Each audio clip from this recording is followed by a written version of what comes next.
Okay then, so today we are dipping back into the Overwatch League as we have some changes to discuss. So, first of all, I want to add a little caveat onto the start of this video that, you know Giga McGravy who left the LA Valiant?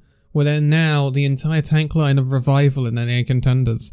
So, very interesting that move. Anyway, we have Overwatch League to talk about, we are not here to talk about Contenders. So, first of all, we will be starting off at the Hangzhou Spark. They have finally announced the signing of Element Mystic support MCD. So this had been rumoured for quite a long while. MCD is a fantastic player. He was part of the Element Mystic roster that won the Gauntlet back in 2019, and although Element Mystic have not been at the top of Contenders, well, they have been at the top, but they haven't been right at the top of Contenders in 2020, they have still been doing fairly decently, and he is obviously a flex support. He likes to play his Ana, his Zen, his Moira, and he will be a fantastic signing for the Hangzhou Spark. This does mean that the Hangzhou Spark have 4 supports assigned right now. I'm not expecting Hangzhou Spark to add any after this, but they are going for a very chunky roster, as it would look like, along with the signing of Li Ji not too long ago. And yeah, Hangzhou Spark making moves, looking like they're finishing off their roster pretty nicely. We're waiting on news of Suman Su, who has been linked with Hangzhou Spark as well, so we'll keep an eye on that one as we go forward. Then, this is the big transfer I want to talk about. This is Aztac. Now, I've been hyped about Aztac because I watched Aztac in the Korean Contenders finals. He was playing for WGS Phoenix against Runaway, and Aztac is a flex support. And I have this outstanding play in my mind of when Aztac blew open the second point of Temple of Anubis on Zenyatta by getting 2 picks on the enemy Tracer and the enemy Zen. Now, these guys are no pushovers. This is Runaway he was tearing apart here in the finals of Korean Contenders. A thing that he'd never won, a thing that WGS Phoenix had never won. And he was a massive part of WGS Phoenix getting their first title in Korean Contenders. And I would say he was one of WGS Phoenix's best players. So, I thought he would come to the league. I really, really did. Now, I thought he would get a pretty good team. He was actually on loan to WGS Phoenix from Uprising Academy.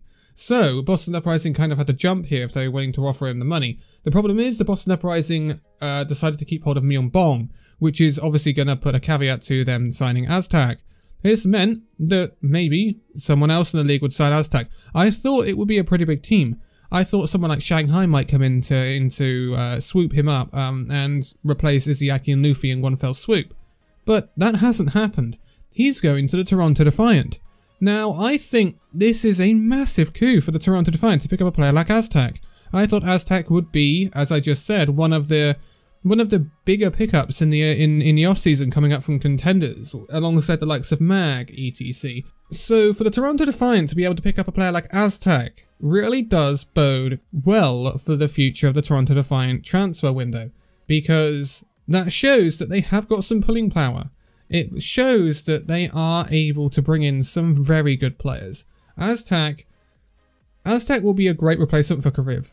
And this is who Toronto have lost. Kariv obviously moving away from Toronto to go and join up at the Guangzhou Charge. And I think we all thought that was a really big loss, right? But I think that's now been sort of patched over. That's sorted now with Aztac coming into the Toronto Defiant. I think he will be a brilliant support to build around, and alongside Beast and Logix, who they already have, it'd be interesting to see how he fits into his first ever mixed roster. That's the only thing we can perhaps say we don't know about him, and we're not sure whether he will do well enough. But he'll obviously have to either Logix and Beast will learn Korean, or he'll go the other way around and Aztac will learn English. But it'll be very, very interesting. You may already know English for all we know. But Aztac is a massive signing for the Toronto Defiant. Now I want to progress into what we're going to talk about next, and this is 2 more let go at the London Spitfire. It's what we were expecting, right? So this is Bernard and Sanguinar. They're both being let go by the London Spitfire. They're currently unassigned. I'm expecting them to go to other teams in the league. It just hasn't been announced their destination yet.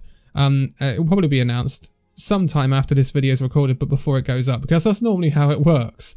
But you're going to get my rumours about it anyway, whether you like it or not.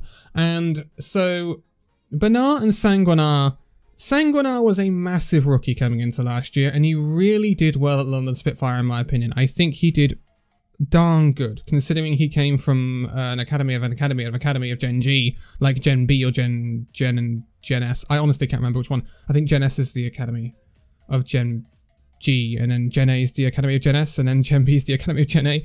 It's something like that. But he came from the very far down in the academy system of Gen G. And to just go straight up to the Overwatch League and do as well as he did, I thought he was great for the London Spitfire, and I thought he deserves another chance. Bernard came from Fusion Uni into London Spitfire, and Bernard is a unique case because Fusion Uni did really, really well. When they were an NA team, Fusion Uni ripped it up, right? And Bernard was a massive part of that, alongside Beast Halo, otherwise known as Beast. And it'll be very interesting to see, and this is why I'm getting a feeling, Toronto Defiant have just signed a flex support.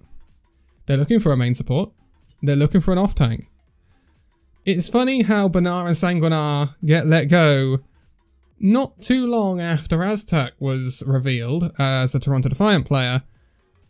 I've got a feeling maybe they go to Toronto. And if so, you have a support line of Aztec and Sanguinar, with Bernard and Beast reunited from their Fusion Uni days.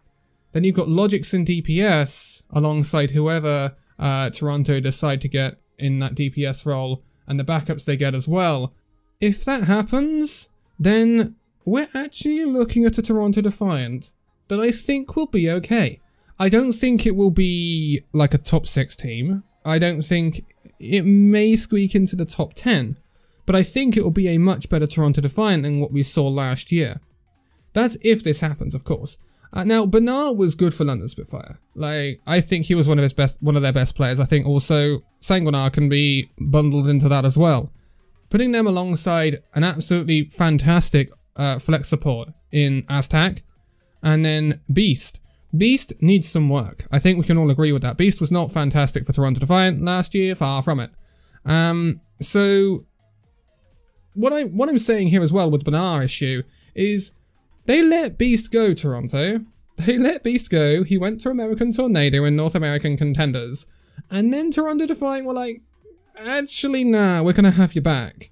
So that makes me think that they had something in mind for Beast. Something that was coming down the line. Maybe it was to pair him with his best off-tank duo, who was Bernard. It will be very interesting to see if this is how it pans out for the Toronto Defiant. Because if so, I think they've actually got a pretty decent tank line, especially if the new coaching at the Toronto Defiant, KDG, can get the best out of Beast. Because we didn't see that last year, and we need to see it this year if we are to see anything from this Toronto Defiant side in terms of competing for the, not the Overwatch League, that's wrong, but competing for like playoff places and stuff like that. So I think I would be willing to bet that Bernard and Sanguinar might be on their way to Toronto Defiant. But even if it isn't them two that are going there, Aztec is a massive pickup for the Toronto Defiant. Absolutely massive. And I think he'll be a fantastic player. I really, really do in the Overwatch League, and he deserves his shot after his fantastic play for WGS Phoenix and Korean Contenders recently. And, you know, he was one of the best flex supports in Korea, if not the best, at the time. So let's see what happens with the Toronto Defiant, but promising signs for the Toronto Defiant, more let go at the London Spitfire, and an interesting move at the Hangzhou Spark is what we cover here. Again, we're still waiting on news from a lot of teams. This off-season is still in full flow. There have been updates to my Discord. If you want to keep up with the off-season moves, there is a transfer list on my Discord of all the moves updated as soon as possible by me. So if you want them, all of the moves from this transfer window are all in that channel. Also, there is now a channel which shows you all the rosters for 2021. They will only show you players that are absolutely nailed down for the 2021 season for those teams. Of course, they are subject to change if some teams decide to buy out players.